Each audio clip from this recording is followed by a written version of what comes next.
Terima kasih, selamat siang. Anda semua pasti punya Facebook, account, ya, akun Facebook, apalagi, apalagi, TikTok. Hah? TikTok. TikTok, apalagi, Telegram, apalagi, Saya, Thread. boleh kok, foto, ya, foto Facebook, wow, kawan, hebat sekali. Teman-teman terkasih, kita tidak asing dengan Facebook, IG, Telegram, Twitter dulu, sekarang X, apalagi TikTok dan sebagainya. Kita tidak asing. Ngapain kita di Facebook, di TikTok, sama di IG? Upload apa sih? Foto, selfie, sampai-sampai saya sering minta foto kalian kan? Iya. Dikira saya fotografer.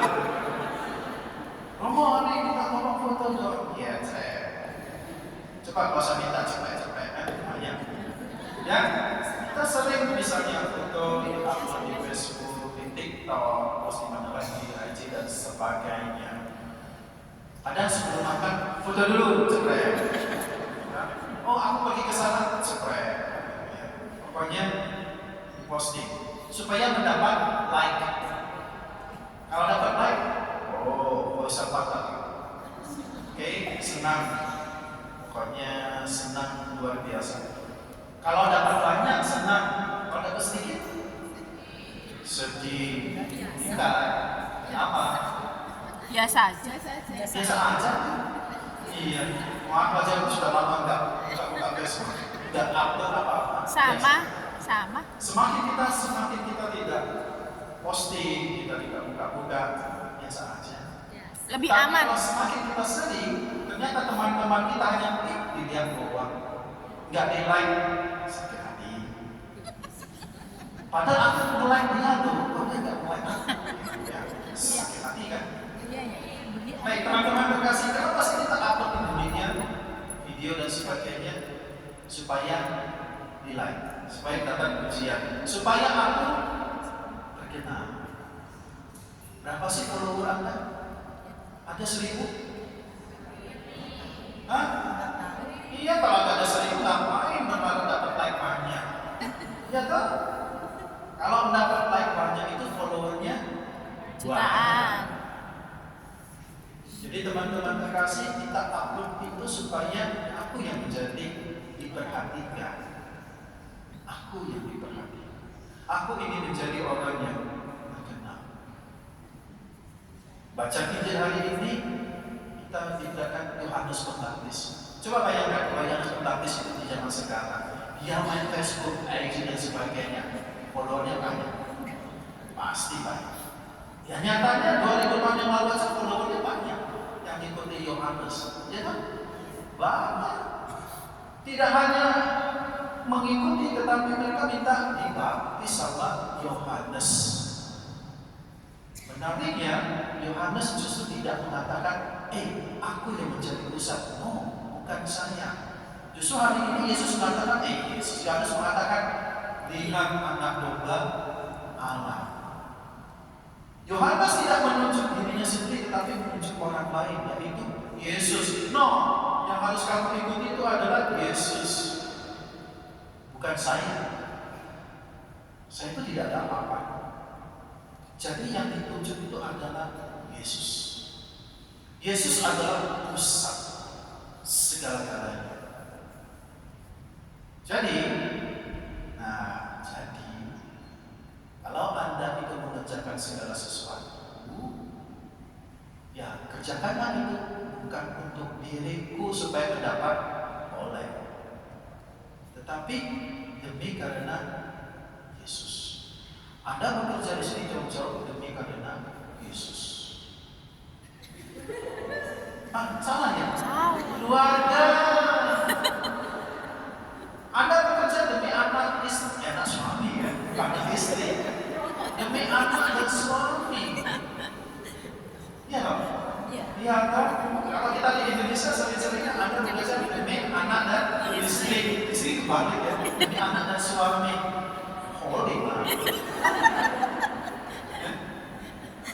Kayak tragis gitu ya. Iya.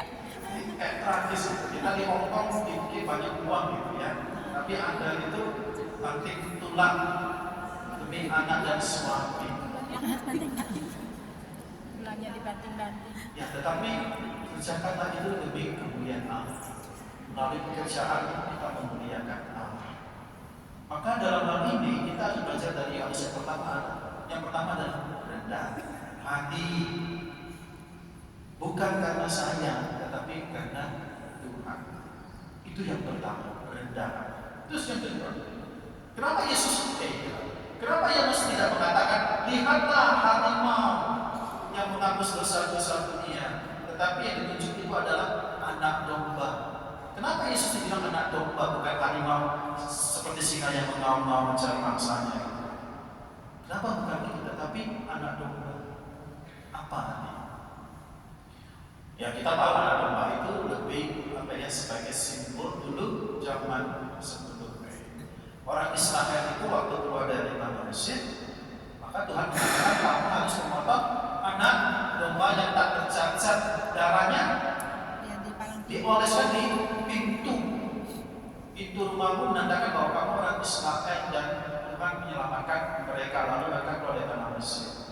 Darah anak domba menyelamatkan orang Israel.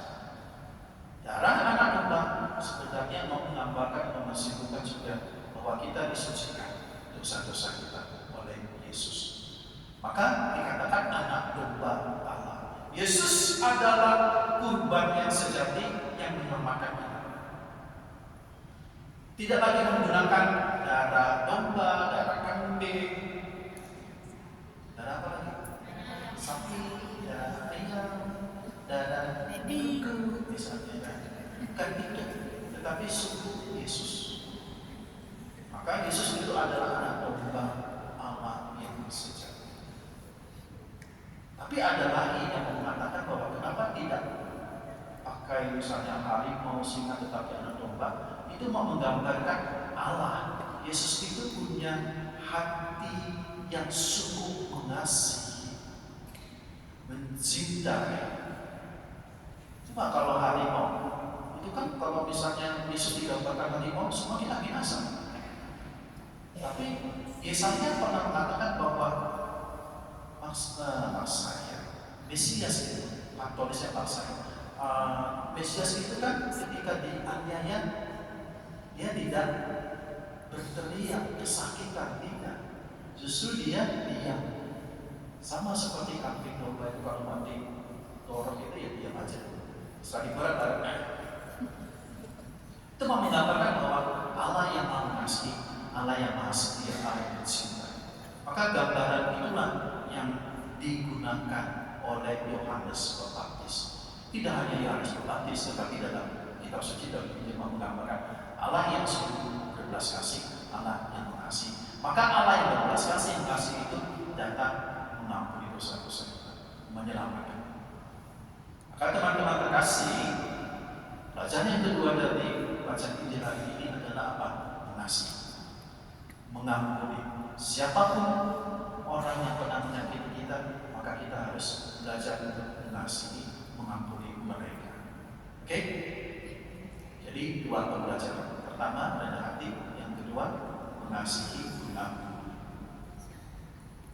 Oh ya, bagi Anda yang sering main Facebook, TikTokan, IG dan sebagainya, hati-hati dengan akun-akun Anda. Karena sekarang banyak penipuan, ya, banyak penipuan, terus apalagi yang kadang itu misalnya live streaming lah, atau video call lah, hati-hati. Anda di sini jauh dari keluarga, dan Anda juga merasa kesepian, mendapat teman cowok Korea, dan kadang itu semuanya AI, ya loh, kadang itu AI.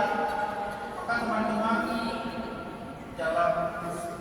dalam hal ini harus berhati-hati, karena Anda manusia, bukan malaikat.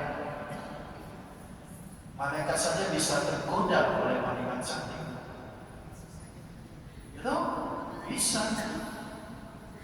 Malaikat bisa tergoda oleh pria yang cantik. Maka dalam hal ini Anda harus hati-hati, bijaksana menggunakan mass media. Sosial media. Media sosial, sosial media. Harus bijaksana, jangan mudah tergoda hanya karena hidup mancung di lukis. Dompet kosong. Harus ingat Anda punya keluarga, Anda punya suami, Anda punya istri. Dan sekali lagi banyak berdoa supaya iman Anda kuat. Iman kuat pun kadang tergoda.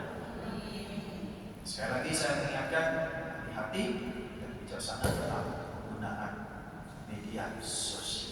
Amin. Oke? Siap. Jadi ingat ya pembelajaran hari ini. Rendah hati, kasih, mengampuni, bijaksana dalam penggunaan sosial media. Tuhan memberkati. Amin.